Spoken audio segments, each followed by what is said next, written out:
Welcome everyone to yet another chess video. Today's video is about a game that was played in the FIDE Online Nations Cup between India's Vishwanathan Anand and Russia's Jan Nepomniachtchi.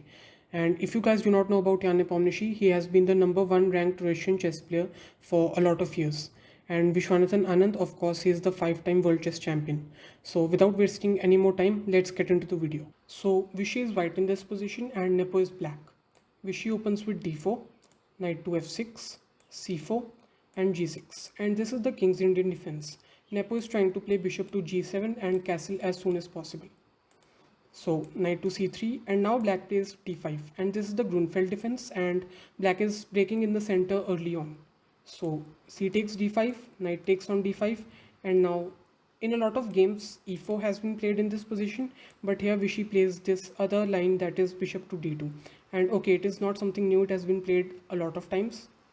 Black plays bishop to g7, and now after e4, knight takes on c3, and now bishop takes on c3. Black plays c5, and you really do not want to take this pawn on c5, because after d takes on c5, bishop takes on c3 check, b takes c3, and now white has these double pawns on the c5 that you really do not want against Russia's number one chess player early out of in the opening. So white plays d5, bishop takes on c3 check, b takes on c3, and now queen to d6. And this move is to prevent f4, but white reinforces the f4 square with queen to d2.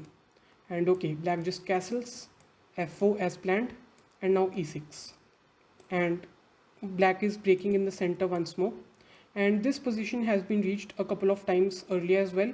In the 2020 candidates tournament, Anish Giri and Maxime Vachier-Lagrave reached this position, and in that game bishop to c4 and then b5 was played.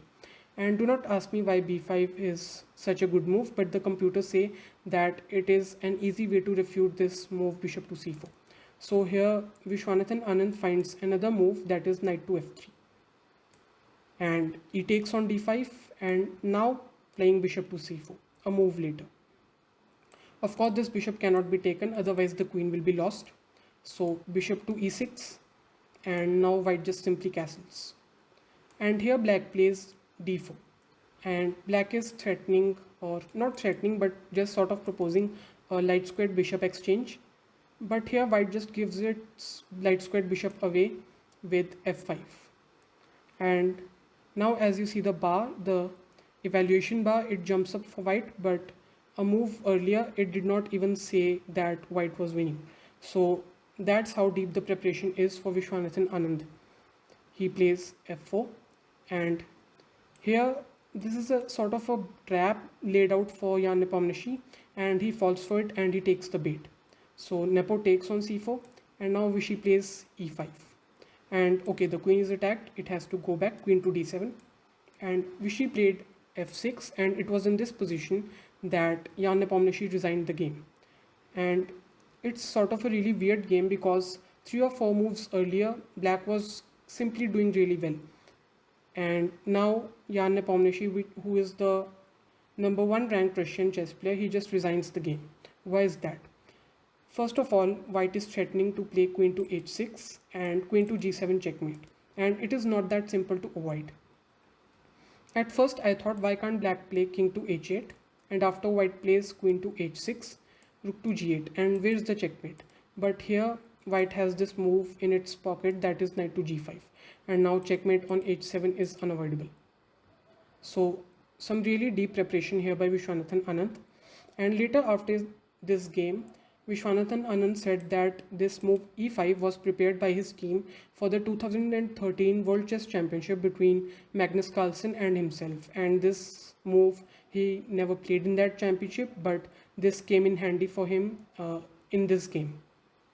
And another really interesting line that the black that the engine shows for the black side is that instead of playing queen to d7, which Nepo played, black would have played queen to c6, and white would play f6, knight to d7, queen h6, knight to f6. And do not ask me why all of these moves are so good. I'm just reading some of the engine lines, and I thought these were really interesting. So e takes f6, and if e takes f6, then this would be lost, because now white can just black can just take this pawn. So instead of taking on e6, black has to play knight to g5. Bishop takes f1, rook takes f1, rook f to e8, rook takes f6, queen takes g2 check, king takes g2, d3, and now queen to h7 is checkmate. So this is a really fascinating game that shows how even the top grandmasters, when they are lured out of their preparation, they can blunder simple moves. So if you like this video, please subscribe and do comment below and share this video with everyone you know.